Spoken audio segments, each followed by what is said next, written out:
So we were doing a video on gaslighting and informant signals, and one of the things I've noticed is like through the contracts, I call it like contract snitching, contract stalking, gang stalking, or whatever.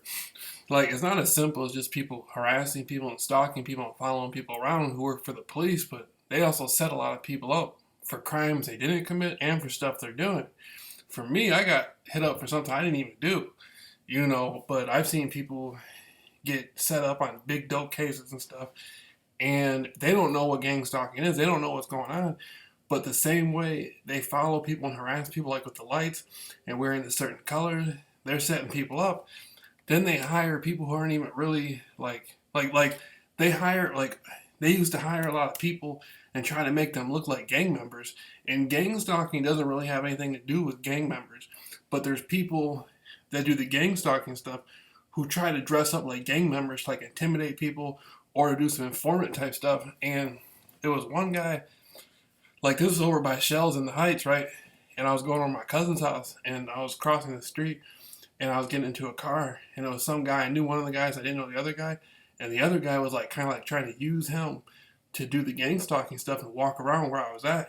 And so he had blue on, and he was trying to present himself like he was a Crip gang member.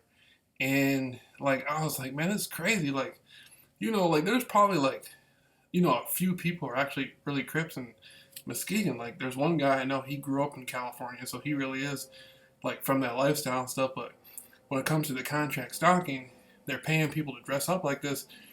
And, you know, like I was looking at him, and I could tell he was like faking it, right?